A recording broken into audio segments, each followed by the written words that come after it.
primera carta de Juan, capítulo 2, comenzando en el versículo 12.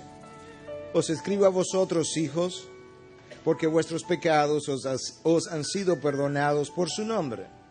Os escribo a vosotros, padres, porque conocéis al que ha sido desde el principio. Os escribo a vosotros, jóvenes, porque habéis vencido al maligno. Os he escrito a vosotros, niños, porque conocéis al Padre. Os he escrito a vosotros, padres, porque conocéis al que ha sido desde el principio. Os he escrito a vosotros, jóvenes, porque sois fuertes y la palabra de Dios permanece en vosotros y habéis vencido al maligno. A simple vista, este texto no parece tener mucho que enseñarnos. Sin embargo, si nosotros nos detenemos a pensar un poco, a meditar, a reflexionar, a rumiar las verdades que Juan expresa aquí de una manera muy sencilla, nos vamos a dar cuenta que hay todo un mundo detrás de estas palabras. Y aquí hay tres verdades de las cuales yo quisiera hablar a lo largo de mi texto y la voy a anunciar desde el principio. La realidad del perdón de nuestros pecados por su nombre o por la gloria de su nombre. La eternidad de Dios que nos recuerda de la inmutabilidad de su carácter y por tanto de lo invariable o de lo inmutable que son sus promesas también. Y en tercer lugar, nuestra victoria contra el maligno por medio de él. La palabra clave es en él o por él. La pregunta que yo quiero que respondamos a lo largo del camino es ¿hasta dónde la realidad de estas verdades constituye una motivación para mi caminar y mi vida de obediencia? Padre, gracias te damos por la palabra de Dios que nos guía, por tu Espíritu que nos inspira, nos ilumina el entendimiento, que prepara el corazón, que circuncida los oídos. Yo quiero pedirte que tú prepare a tu siervo aún en este momento, Dios, que él pueda predicar de una forma que tu verdad pueda ser exaltada, tu nombre glorificado, tu causa proclamada, tu gloria entre nosotros. Oh Dios, yo te voy a pedir que lo haga por amor a ti mismo, en el nombre de aquel que murió por nosotros. Amén, amén. Si ustedes han estado aquí conmigo a lo largo de esta serie, probablemente usted puede apreciar que esto que yo acabo de leer representa una especie de paréntesis, como un receso que Juan ha hecho en el desarrollo de lo que él venía explicando hasta ahora. Como sabemos, Juan ha estado preocupado y hablando acerca de estas malas enseñanzas que estaban circulando alrededor de él. Y junto con esas enseñanzas o malas enseñanzas que él estaba exponiendo, de una manera comparativa, él venía describiendo cuáles deben ser las cualidades que debieran caracterizar a todo cristiano, a toda persona nacida de nuevo.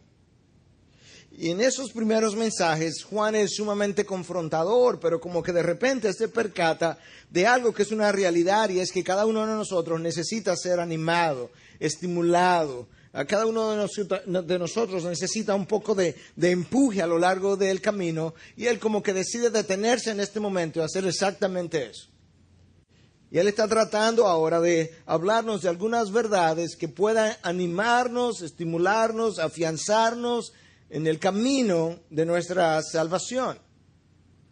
Y meditando sobre eso, recordaba esta gran realidad y algo que hace muchos años atrás tuve la oportunidad de revisar más detenidamente, cuando en uno de los retiros de ancianos de nuestra iglesia en Estados Unidos, se me pidió que al final, un retiro que iba a ser sumamente difícil, que al final yo pudiera hablarles al grupo acerca de la necesidad que nosotros tenemos de ser animados mutuamente en nuestra carrera cristiana. Y leía en ese momento un pequeño librito, casi un folleto del pastor Chuck Swindoll, que se llamaba Encourage Me, anímame, estimúlame. Y en él hablaba de una forma muy clara de algo que él hace muy bien, y es animar a los creyentes a vivir su fe. Bueno, en este texto Juan yo creo que está tratando de hacer exactamente lo mismo antes de continuar el desarrollo de su temática. Y cuando Él lo va a hacer, entonces Él toma este grupo de personas a quien Él se está dirigiendo y parece dividirlos en tres grupos que Él llama niños, jóvenes y padres.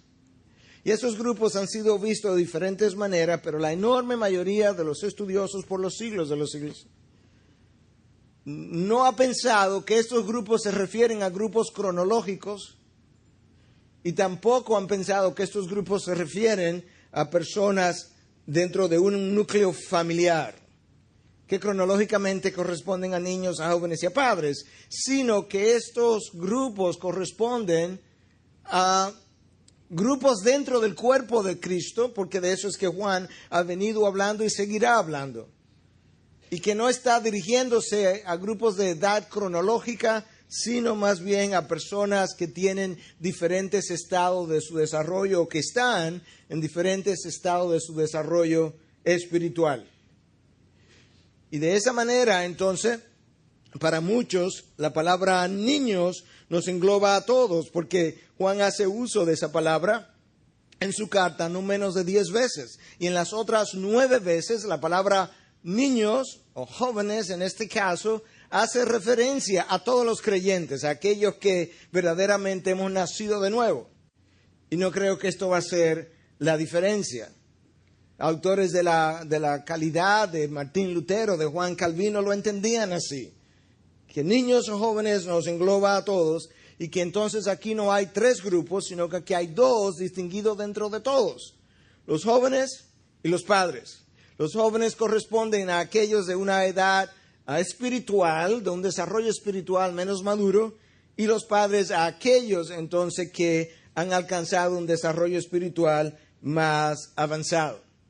De tal manera que a lo largo del camino, cuando yo esté desarrollando mi texto y me refiera a los niños, nos estamos refiriendo a todos nosotros. Cuando hablemos de los jóvenes y de los padres, estamos hablando de 2 grupos diferentes, los padres los más maduros, los jóvenes aquellos de menos madurez espiritual, pero que tampoco son babies o bebés o infantes en la fe, sino que ya han tenido un caminar, un desarrollo, y es por eso que Juan dice que ellos están fuertes, vosotros sois fuertes, porque ya han desarrollado algo de esa fortaleza en su caminar con Cristo. Y habiendo dicho eso, entonces yo quisiera que comencemos a ver qué es lo que Juan le dice a unos y qué es lo que Juan le dice a otros. Y estas son verdades cardinales, verdades que a lo largo del tiempo nosotros hemos ido perdiendo su valor, las hemos ido diluyendo, hasta el punto que como la hemos oído tanto, ya no representan, ya no nos motivan, ya no significan aquello que significaron una vez. Y esto es lo que yo le pedía a Dios que nos permitiera hacer en esta mañana, que al volver a revisar estas verdades, al volver a revisar estos textos, nosotros pudiéramos aquilatar, apreciar, valorar aquello que una vez valoramos, aquello que Dios valora de otra manera, de una forma distinta a como nosotros lo hacemos. Y con eso en mente, entonces, el texto comienza de esta manera: a los niños, versículo 12, os escribo a vosotros, hijos, porque vuestros pecados os han sido perdonados por su nombre. Y en el versículo 13, al final, él vuelve a decir, os he escrito a vosotros, niños, porque conocéis al Padre.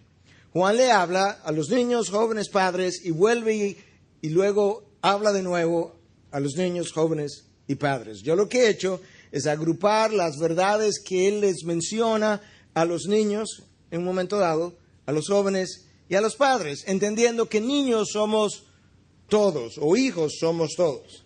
El versículo 12 nos dice entonces, a nosotros los hijos, vuestros pecados os han sido perdonados por su nombre. Versículo 13, os he escrito a vosotros, niños, porque conocéis al Padre. Esas 2 verdades son ciertas de todo el mundo que ha nacido de nuevo, que es genuinamente cristiano, que pertenece a la familia de Dios. El hecho de que mis pecados me han sido perdonados. Y lamentablemente, eso es algo que nosotros no, esa verdad como que no nos anima tanto como nos animó en un momento dado.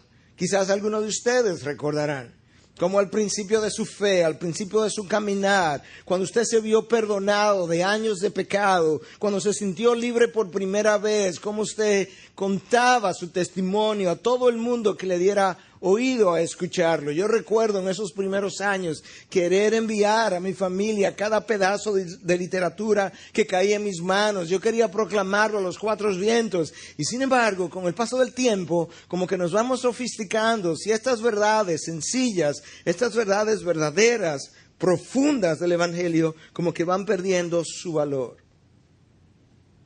Mencionaba en el primer servicio como alguien fue donde el gran teólogo Karl Barth, no que estemos de acuerdo con todo lo que él enseñó, pero sin lugar a duda fue uno de los grandes teólogos del pasado reciente, y le preguntó que cuál sería esa gran verdad profunda que él pudiera compartir con una audiencia X. Y Barth respondió, Jesus loves me, this I know, for the Bible tells me so. Jesús me ama, esto yo lo sé, porque la Biblia me lo dice. Esa fue la gran verdad que este gran teólogo pudo compartir cuando alguien le hizo esa pregunta esperando una respuesta mucho más profunda. Y yo creo que ahí está parte del problema, que nosotros tenemos verdades reveladas en la palabra de Dios que con el paso del tiempo no la aquilatamos. Y el hecho de tener mis pecados perdonados es una de esas grandes verdades.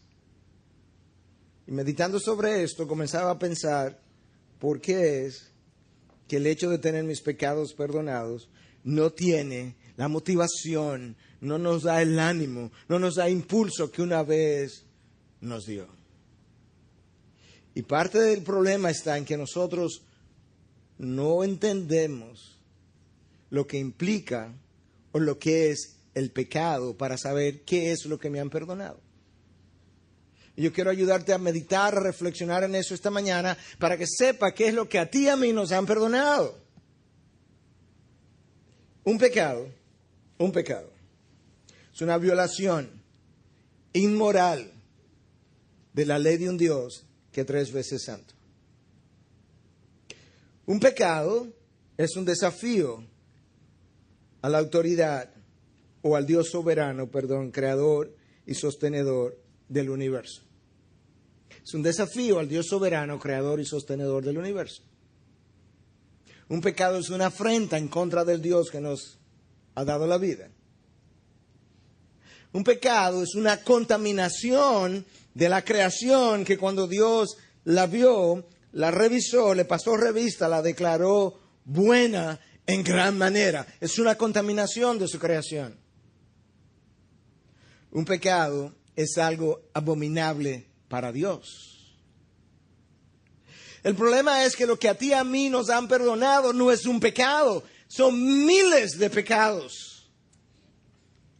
De tal manera que cuando Juan nos recuerda, hijos, vuestros pecados han sido perdonados, lo que Juan me está tratando de comunicar es cómo Dios me ha perdonado miles de veces las violaciones contra su ley.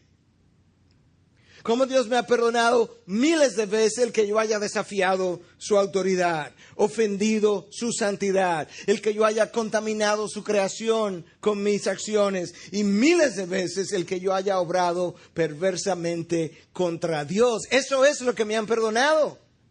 Eso es lo que debiera motivarme a vivir de otra manera, de una manera más agradecida, de una manera más santa, de una manera más gozosa, conociendo lo que Dios ha hecho por mí. Hijos, vuestros pecados han sido perdonados. Recuerda, tú y yo vivimos en pecado. El pecado no es algo que yo hago, es algo que yo soy. Y cuando Juan me habla de que mis pecados han sido perdonados y yo verdaderamente soy cristiano, lo que me está diciendo es que la gracia infinita y la misericordia incomparable de Dios han sido lo suficientemente grande para cubrir todas mis infracciones de su ley, miles de veces. Dios trató de comunicarnos algo de ese sentir en el Antiguo Testamento. Por cientos de años, millones de corderos, sin exageración, fueron sacrificados. y millones de ofrendas ofrecidas, y no fueron suficientes ni para perdonar los pecados del pecador, ni para calmar su conciencia, como una manera de Dios mostrarnos a nosotros lo monumental que es el pecado contra Dios. Millones de ofrendas, millones de corderos quedaron y fueron insuficientes para lograr lo que la sangre de Cristo derramada en la cruz pudo hacer de una vez y para siempre. Vuestros pecados, hijos, han sido perdonados. Algo que es abominable para Dios, algo que la palabra declara como abominable ante sus ojos, algo que Habacuc menciona que sus ojos son tan puros que no pueden ni siquiera verlo. Algo que cuando llegamos al Nuevo Testamento sigue siendo denunciado como algo abominable. Lucas 16:15, y Él les dijo: vosotros sois los que os justificáis a vosotros mismos ante los hombres, pero Dios conoce vuestros corazones, porque lo que entre los hombres es de alta estima, escúchame, porque lo que entre los hombres es de alta estima, abominable es delante de Dios. La versión ESV de la Biblia tiene un comentario a este versículo. Y dice que abominable es todo aquello que es hecho de una manera que no glorifica a Dios. Esa es la razón por la que Pablo nos recuerda en 1 Corintios 10:31, ya sea que coma o beba, hacedlo todo para la gloria de Dios. Y cada vez que nosotros hemos hecho algo tan simple, tan insignificante como comer o beber, y no lo hemos hecho para la gloria de Dios, ha sido abominable a sus ojos. Esa es la mala noticia, pero escucha, Juan no me está hablando de la mala noticia ahora. Juan me está dando la buena noticia, y es que mis pecados han sido perdonados. Que aquel que fue a la cruz fue hecho como abominable por mis pecados. Que aquel que abomina el pecado fue hecho como abominable para que yo pudiera ser limpio de pecado. ¿Tú entiendes lo que Juan está tratando de comunicarnos? ¿Tú entiendes de qué manera Juan está tratando de animarme? La palabra de Dios, de hecho, declara eso. Declara en 2 Corintios 5:21, el que no conoció pecado fue hecho pecado por nosotros para que fuéramos hechura o fuéramos hecho justicia de Dios en él. Aquel que no conoció pecado fue hecho pecado. Pero recuerda que el pecado es una abominación para Dios. Aquel que era puro para no ver el pecado fue hecho como abominable ante los ojos de Dios para el perdón de mis pecados. Esa es la buena noticia, eso es lo que Juan está tratando de proclamar. Yo no creo que eso es una verdad que podamos pasar por alto de una manera tan ligera, tan somera, sin detenernos a contemplarla, a rumiarla, y sin nosotros experimentar un gozo extraordinario de conocer que Dios ha perdonado mis pecados, hermanos. ¿Y cómo lo hizo? Por amor a su nombre. El texto en español simplemente dice por su nombre. El texto en inglés dice for his name's sake. Por amor a su nombre. Por amor a sí mismo. Por su gracia. Por su misericordia. Por sus méritos. Por lo que él hizo. Por la gloria de su nombre. Por eso es que la canción que canta y dice por la historia del Calvario es una de mis canciones preferida por la simpleza de sus letras, por la historia del Calvario, por tu vida, por tu muerte. No es simplemente por tu muerte, por tu vida, donde llenaste los méritos, acumulaste los méritos en mi favor, por tu muerte, pero no solamente por tu muerte, porque sin derramamiento de sangre no hay perdón de pecado. Es por tu vida, es por tu muerte, por la sangre en la cruz, por tu amor inexplicable te alabaré. Hace 2 sábados atrás, en la sección del curso 7 Pilares, alguien preguntaba, Pastor, ¿y por qué un Dios que conocía que Adán iba a caer lo creó? Y de no, hay una pregunta antes que eso. Mucho antes que eso, que tendríamos que responder. Porque un Dios perfecto, infinito, contento en sí mismo, satisfecho en el amor que tenía por el Hijo y el Hijo por Él, satisfecho en la Trinidad, Padre, Hijo y Espíritu Santo. Un Dios que no ha ganado nada después de haber creado, porque ese Dios creó, punto. Y decía, la respuesta es que Dios es amor y el amor da por tal manera, tanto amó Dios al mundo que dio a su Hijo unigénito, que Dios quiso compartir lo que Él era, lo que Él tenía con criaturas, porque el amor da. Y aún sabiendo que esas personas caerían y que necesitaban ser redimidas, y aún conociendo que su Hijo tendría que ser crucificado un día, las creó porque Él entendió en su amor infinito, en su amor inexplicable, que valía la pena todavía crear para redimirlos, para que pudieran compartir por el resto de la eternidad lo que Él es. Vía el perdón de sus pecados. ¿Tú entiendes lo que Juan está tratando de ayudarnos a recordar? La segunda cosa que Juan le dice al grupo que él denomina niños, todos nosotros. Os he escrito a vosotros, niños, porque conocéis al Padre. Eso es otra verdad que así conocemos al Padre. Que no significa mucho para muchos de nosotros ahora, pero no es poca cosa conocer al Padre, porque conocer al Padre implica que ahora yo soy su hijo, y eso no es poca cosa. No es poca cosa haber pasado de bastardo a hijo legítimo de Dios. Eso no es poca cosa. De condenado a libre, de hijos de la ira a hijos del perdón, de hijos de Satanás a hijos de Dios. Eso no es poca cosa, ni una pequeña verdad. Vosotros conocéis al Padre porque ahora sois hijos.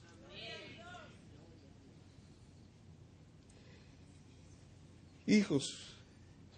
Algunos piensan que esta palabra hijos versus jóvenes versus padres, estos son los menos, pero algunos piensan que corresponden a infantes en la fe, a personas que han acabado de nacer muy recientemente. No lo creemos así por lo que ya hemos explicado, pero sí quisiera aprovechar la oportunidad para recordar que muchas veces son esos jóvenes infantes en la fe, los que tienen su primer amor, los que tienen mayor pasión, los que recuerdan lo que Cristo hizo en la cruz por ellos, los que recuerdan la sangre derramada por ellos y experimentan un enorme gozo en su vida inicial cristiana, hasta el punto incluso que ahora aquellos que van delante, que son más maduros, que los años le han pasado por encima, cuando los oyen, incluso lo he oído decir, está bien, qué bueno, pero se le pasará.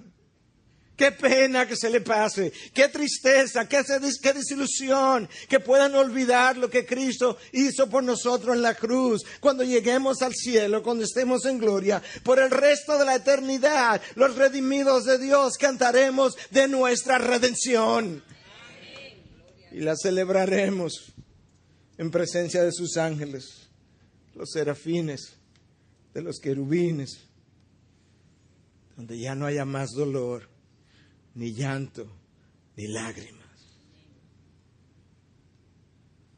Y si comenzamos así, con ese primer amor, ¿cómo lo perdemos? ¿A dónde se nos fue? ¿Qué es lo que antes me motivaba a vivir en obediencia, que no era el miedo al castigo, sino mi primer amor, que hoy ha cambiado y ahora lo que me mueve a obedecer es más el miedo a las consecuencias que el amor por lo que Él hizo por mí? ¿Dónde se perdió? Bueno, Pablo le habla a Timoteo desde otra perspectiva, pero yo quiero aplicarlo a esta verdad que yo acabo de mencionar. Y nos revela dónde se pierde, cómo se pierde. En la segunda carta a Timoteo 2:4 dice: ningún soldado en servicio activo se enreda en los negocios de la vida diaria a fin de poder agradar al que lo reclutó como soldado. ¿Comenzaste a entender cómo se pierde? Nuestro comandante en jefe, el comandante en jefe de todo el universo, nos reclutó para su gloria, para su causa, para ser parte de su ejército. Y después de haber sido reclutado, nosotros nos enredamos en los negocios de la vida diaria. No es que no nos ocupemos de las cosas de la vida que tenemos que atender, es que las cosas de la vida no pueden pasar a ser prioritarias, porque cuando pasan a ser prioridad nos atrapan, nos enredan y quedamos atrapados en esas trampas. Y en ese atrapamiento perdemos las verdades preciosas del Evangelio, de mi perdón, mi primer amor. Y ahora, ¿qué tenemos? Tenemos a un soldado reclutado por su comandante en jefe, atrapado en los negocios de la vida diaria. Esa es la razón, hermanos, por la que Dios dice, por la que Cristo dijo: buscar el reino de Dios primero y su justicia, y el resto se dará por añadidura. Pero nosotros comenzamos a buscar, a enredarnos en los negocios de la vida diaria, y enredados queremos que Dios nos dé por añadidura el resto. Y Dios dice: no, tienes las cosas invertidas. Pero ¿para qué nos reclutó Dios? Escúchame, a fin de poder agradar al que lo reclutó como soldado. Cuando tú y yo hacemos eso, cuando vivimos de esa manera, recordamos las verdades sencillas del Evangelio por donde yo comencé. Cultivamos el primer amor, permanecemos en el primer amor y nos encontramos obedeciéndole por amor más que por miedo. Os escribo a vosotros, hijos, vuestros pecados os habéis sido perdonados y vosotros conocéis al Padre. ¡Wow! Soy hijo de Dios. Eso es para todos nosotros, los hijos. Y ahora dos grupos, los padres y los jóvenes, dentro de ese grupo de todos. Os escribo a vosotros, padres, porque conocéis al que ha sido desde el principio. Una verdad que es repetida otra vez, exactamente igual en el próximo versículo. ¿Qué es lo que Juan está tratando de hacer? Una verdad tan sencilla, tan conocida, repetida dos veces en dos versículos, uno detrás del otro. Os escribo, esto es lo único que le dice a los padres, que se supone son aquellos más avanzados en la vida espiritual. Os escribo a vosotros, padres, porque conocéis a aquel que es desde el principio, algo que nos recuerda de la eternidad de Dios. Y eso es otra enorme verdad, una gran verdad que hemos diluido, que hemos olvidado, que no nos anima, que no nos motiva, que no nos lleva, que no nos impulsa, que no nos levanta. ¿Y cómo es que no podemos ser levantados por una verdad que Dios mismo levanta de forma repetitiva en su palabra una y otra vez? Dios proclama su eternidad. ¿Qué está tratando de hacer Juan? ¿Qué está tratando de hacer Dios cuando la repite una y otra vez? Déjame leértela varias veces. Salmo 92. Antes de que los montes fueran engendrados y nacieran la tierra y el mundo, desde la eternidad hasta la eternidad, tú eres Dios, su ser. Salmo 93:2. Desde la antigüedad está establecido tu trono. Tú eres desde la eternidad de tu trono, desde la eternidad. No solamente tú eres, tú gobiernas, Dios, eternamente. Salmo 106:48. Bendito sea el Señor, Dios de Israel, desde la eternidad y hasta la eternidad. Y que todo el pueblo diga: amén, aleluya. Isaías 43:13. Aún desde la eternidad yo soy, y no hay quien libre de mi mano. Yo actúo, y quién lo revocará. Desde la eternidad yo soy, desde la eternidad yo obro, desde la eternidad yo determino, y desde la eternidad nadie puede revocar lo que yo he determinado. Nuevo Testamento, 1 Timoteo 1:17, por tanto, al Rey eterno, inmortal, invisible, único Dios, a Él sea honor y gloria por los siglos de los siglos. Amén. Al Rey eterno, inmortal. Finalmente, 1 Timoteo 6:16, el único que tiene inmortalidad y habita en luz inaccesible, a quien ningún hombre ha visto ni puede ver, a Él sea la honra y el dominio eterno. Amén. La exclusividad de su eternidad, la exclusividad de su trono eterno, el gobierno que no se ha apartado desde la eternidad hasta la eternidad de sus manos. Juan proclama la eternidad de Dios. Ustedes conocéis, Padre, aquel quien ha sido desde el principio. La eternidad de Dios nos recuerda la inmutabilidad de su carácter. Y de la misma manera que su carácter es inmutable, así son sus promesas, que son todas un sí y un amén en Cristo. Eso es lo que Juan está tratando de recordarle a aquellos que son más viejos en la fe, que sus promesas nunca fallarán, que sus promesas son tan ciertas como que Dios vive. Sus promesas son tan verdaderas como que Cristo resucitó de entre los muertos. Y son un sí y un amén para aquellos cuyos pecados han sido perdonados.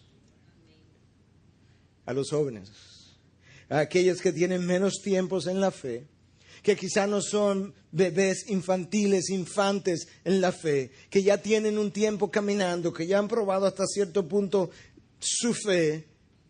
Él escribe y les dice, versículo 13, segunda parte, os he escrito a vosotros jóvenes, porque sois fuertes y la palabra de Dios permanece en vosotros y habéis vencido al maligno. Algo que él vuelve y repite en el versículo 14. Vosotros habéis vencido al maligno. No lo venceréis, no quizás vencerá. Vosotros lo habéis vencido. Cristo vino a deshacer las obras del diablo. El mismo Juan nos va a decir eso en su primera carta. En esta carta que estamos haciendo más adelante en 3:8, el Hijo de Dios se manifestó con este propósito para destruir las obras del diablo. Déjame hacerte una pregunta. El Hijo de Dios era Dios, es Dios, será siempre Dios. ¿Tú no piensas que Dios vino a destruir las obras del diablo y se fue sin haberlo logrado? Dios nunca ha comenzado algo que no haya terminado. Si Él vino a destruir las obras del diablo, Él concluyó su obra. Y la palabra de Dios proclama que Él concluyó su obra. Colosenses 2:15, y habiendo despojado a los poderes y autoridades, hizo de ellos un espectáculo público, triunfando sobre ellos por medio de Él. Y cuando Cristo triunfó, yo triunfé porque yo estoy en Cristo. Por eso Juan dice, jóvenes, vosotros habéis vencido al maligno. Él es un enemigo derrotado. Lo único es que él rehúsa proclamar su derrota, poner sus armas y bajar su bandera. Nosotros no estamos luchando una batalla para ver si la ganamos. Nosotros debiéramos estar viviendo una victoria de un enemigo ya derrotado. Antes de Cristo irse, Juan 16:33, yo he vencido al mundo. Tranquilos, tenéis paz. Yo he vencido al mundo. Y alguno pudiera estar pensando, pastor, pero ahí no dice yo he vencido al maligno. ¿Qué tú crees que representa el mundo? El mundo no es más que todo el sistema, permítemelo decirlo en dominicano, todo el aparataje construido, diseñado en el Hades por el maligno, a través del cual él engaña a los hombres. Todos los sistemas de gobiernos que se oponen a la palabra de Dios, a la verdad de Dios, fueron diseñados en el Hades. Todos los sistemas educativos que se oponen a la palabra de Dios tienen su diseño en el Hades. De eso es que Cristo está hablando cuando dice, yo he vencido al mundo. Lo que Satanás hace es que él conoce su enemigo, conoce su hábitat y conforme a su hábitat diseña su estrategia. Cuando él fue al jardín del Edén, ¿cuál era el hábitat en el que ellos estaban? Un jardín que había árboles y animales. Él no va a venir a través de la tecnología, no existía, no eras parte del hábitat. Hubiese sido muy obvio que esto es extraño. Él vino a través de una serpiente, lo que era común a su hábitat, y a través de aquello que es común a su hábitat, Él engañó a Adán y Eva. De esa misma manera, Él viene a nosotros a través de nuestra inteligencia, nuestros sistemas educativos, nuestra ciencia, nuestro progreso, todo aquello que refleja nuestro hábitat, nuestras computadoras, internet, iPod, Twitter, Facebook, todo eso que es parte de nuestro hábitat es usado por el enemigo. No estoy diciendo que es necesariamente pecaminoso, pero es usado por el enemigo para desviar nuestra atención, engañarnos, enredarnos. Y entonces ahora, como es parte de mi hábitat, yo ni siquiera me percaté de sus ataques.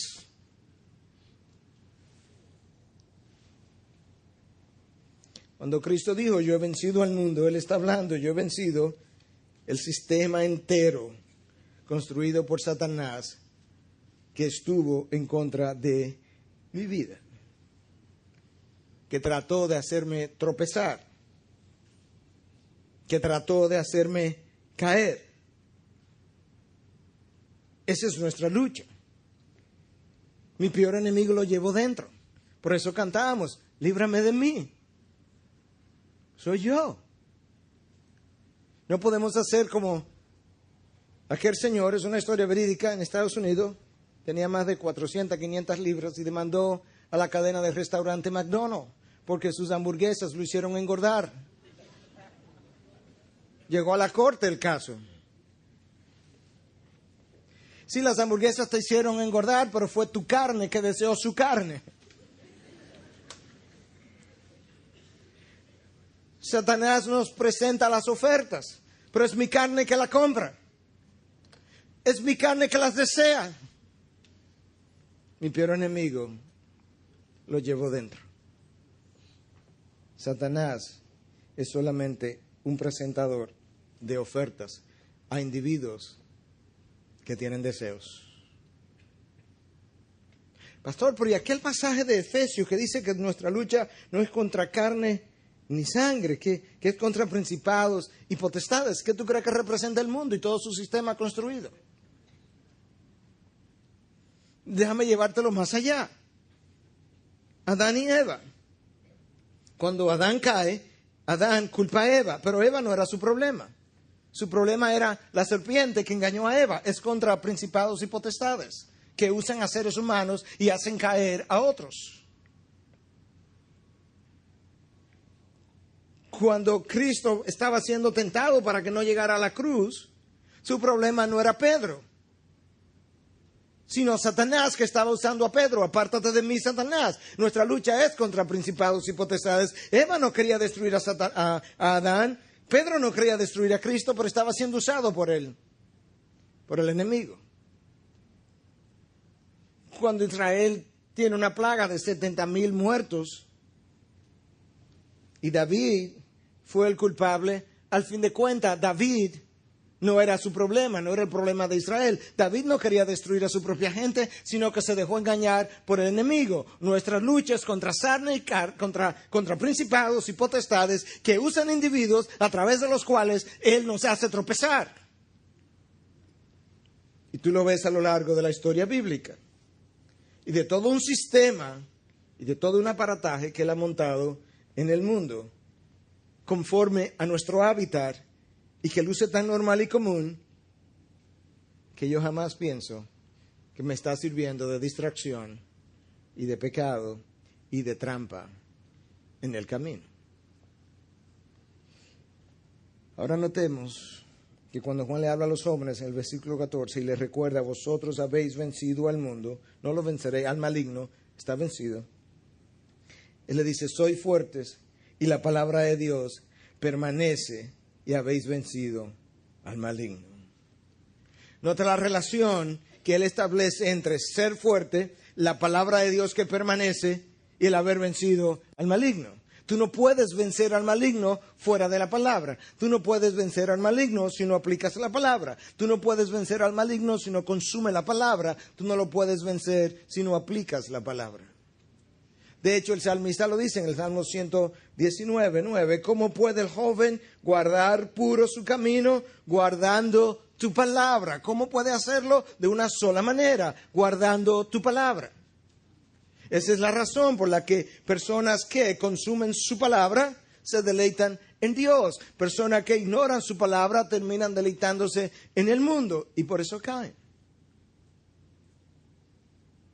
Su palabra nos hace o nos ilumina el camino, nos señala la dirección, te muestra dónde están las minas que Satanás ha plantado a lo largo del camino. Su palabra te da convicción de pecado. Cuando su palabra es consumida con regularidad, te hace entonces deleitar en las cosas de Dios. Y cuando no es consumida, te hace deleitar en las cosas del mundo. Los que consumen su palabra y la aplican son vencedores. Los que ignoran su palabra son vencidos. Es como la historia de Spurgeon, hablando acerca de un oficial escocés que antes de ir a la guerra reunió a sus soldados y obviamente iban a la batalla. Y él simplemente es comandante que quiere proteger sus tropas y quiere ganar la batalla. Y le dice a los soldados, recuerden algo, soldados, si ustedes no matan, lo van a matar. Recuerden algo, hijos, si ustedes no vencen, serán vencidos. Y Dios nos ha dado su palabra. Dios, de hecho, ha ido a la cruz en la persona de su Hijo y ha vencido al enemigo. Tú no tienes que luchar contra un enemigo que es todopoderoso. Tú tienes que librar algunas batallas contra un enemigo vencido cuyo poder fue cuyo poder fue despojado en la cruz cuando Dios hizo un espectáculo de él a través de Cristo. Y cuando Cristo venció, yo decía, yo vencí. Es como el ejército que va a la guerra. Cuando él ganó la batalla, cada ciudadano de esa nación entiende que ganó la guerra. Porque cuando el ejército venció, ellos vencieron. ¿Te das cuenta de qué manera Juan está tratando de animar a sus discípulos, a aquellos que verdaderamente han creído? Hermanos, vosotros tenéis vuestros pecados perdonados, conocéis al Padre, sois hijo de Él, no sois bastardos ya. Vosotros habéis vencido al maligno, vosotros conocéis a aquel que es desde el principio. Y mis pecados han sido perdonados. Déjame ir resumiendo y cerrando este mensaje que Juan ha querido traer precisamente para animar a aquellos que ciertamente han nacido de nuevo por el poder del Espíritu de Dios. Mis pecados han sido perdonados por amor a su nombre. El salmista conocía lo importante que eso era. En el Salmo 23:3 dice, Él restaura mi alma, me guía por senderos de justicia por amor de su nombre. La importancia de que sea por amor de su nombre y no de otra cosa es que Dios tiene su nombre comprometido en esto. Y eso implica entonces que mi vida ha sido garantizada, mi triunfo garantizado y mi permanencia en el camino también garantizado, porque Él lo está haciendo por amor de su nombre. Si ustedes fuesen algo de pentecostal, hubiesen brincado con esa verdad. Aunque pase por el valle de sombra de muerte o el silencio de la ira, no temeré mal alguno, porque tú estás conmigo. Tu vara y tu cayado me infunden aliento. Tú eres mi presencia, tú eres mi Dios. No importa por dónde ocurra, por dónde vaya, no importa si es el valle de la muerte, tú estarás conmigo. Porque has perdonado mis pecados por amor de tu nombre, Dios. vosotros, padres, conocer a aquel, o conocéis a aquel que es desde el principio. Segunda de Timoteo 1:9. Quien nos ha salvado y nos ha llamado con un llamamiento santo, no según nuestras obras, sino según su propósito y según, escúchame ahora, y según la gracia que nos fue dada en Cristo Jesús desde la eternidad. Adán no había sido creado, el mundo no había sido creado y la gracia me había sido dada en Cristo desde la eternidad, hermanos. ¿Te das cuenta de qué manera Dios me ha amado? Con amor eterno te ha amado. Te concebí, creé el mundo, te creé a ti y te puse en él. Para que un día tú y yo nos juntáramos por el resto de la eternidad y tú puedas disfrutar de lo que yo soy. Hemos vencido al mundo. Hemos vencido al maligno. Juan lo dice 2 veces. No que lo venceremos. Hemos vencido ya en Cristo. Por medio de su sangre y por medio de su palabra escrita en nuestros corazones con el dedo del Espíritu. Y eso es suficiente para nosotros creer las promesas del Antiguo Testamento y del Nuevo Testamento. Isaías 35:3 nos dice: fortalecer las manos débiles y afianzar las rodillas vacilantes. Decir a los de corazón tímido: esforzaos, no temáis. He aquí vuestro Dios viene con venganza. La retribución vendrá de Dios mismo, mas Él os salvará. Entonces se abrirán los ojos de los ciegos y los oídos de los sordos se destaparán. El cojo entonces saltará como un ciervo y la lengua del mudo gritará de júbilo, porque aguas brotarán en el desierto y arroyos en el Arabá. Y eso está en verdad. Como que Dios existe. El ciego verá, el sordo oirá, el cojo saltará, del desierto brotarán aguas, corrientes y fuentes de agua. Porque Jehová, el que es desde el principio, lo ha prometido. Y de la misma manera que su ser es inmutable, así son sus promesas. Juan diría: hijitos, ¿por qué vivís como si vuestros pecados aún no hubiesen sido perdonados? ¿Por qué vivís cargados y atribulados? ¿Por qué no aquilatar lo que Él hizo en la cruz y vivir de una manera santa para aquel que murió por vosotros? Yo decía el jueves pasado, recordando el Día de Acción de Gracias del famoso Thanksgiving de Estados Unidos, mi día preferido del año. Días antes yo comienzo a anticiparlo, pensando en lo que Dios me ha dado durante todo ese año, agradeciéndole a Dios por todas sus bendiciones y anticipando ese día, cuál es la petición que Dios pondrá en mi corazón ese día para el próximo año. Por más de 25 años ahora, Dios me ha concedido una petición anual hecha en ese día. Y yo decía en esta ocasión, algo que he dicho por años ahora: no tengo lamentos. Ni de mi tiempo en Estados Unidos, ni de mi tiempo después de haber llegado, no tengo un solo lamento. Y alguien me pudiera escuchar y decir: oh, pastor, parece que usted lo ha hecho todo bien. No, yo no lo he hecho todo bien. Yo he pecado al igual que tú. Pero yo no vivo en los lamentos del pasado, yo vivo en su perdón del presente.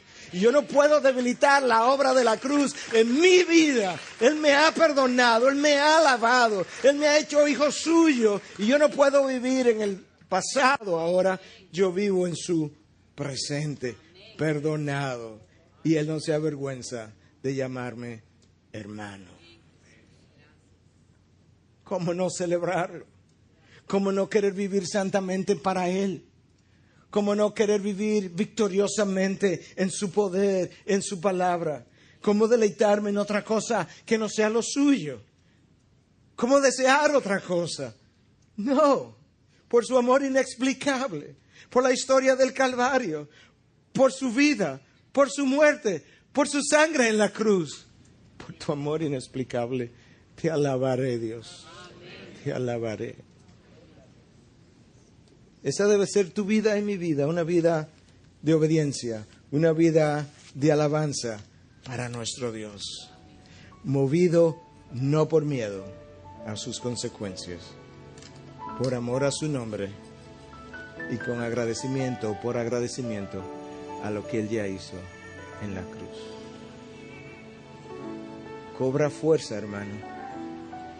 El Hijo de Dios no solamente ha muerto por ti, está orando por ti. Cobrar ánimo. Ten ánimo. Ten fe. Él te espera en la meta. Integridad y Sabiduría es una producción que llega hasta ustedes gracias a los aportes de individuos y empresas comprometidos con la defensa de la fe. Para más información, preguntas y comentarios, visite nuestra página de internet www.integridadysabiduría.org. En esta página encontrará información sobre la producción de este y otros recursos que ponemos a su disposición, como también las formas en las que usted puede contribuir con la producción de programas como estos. Les invitamos nuevamente a visitar nuestra página de internet www.integridadysabiduría.org. Será hasta la próxima, cuando nos reencontremos con Integridad y Sabiduría.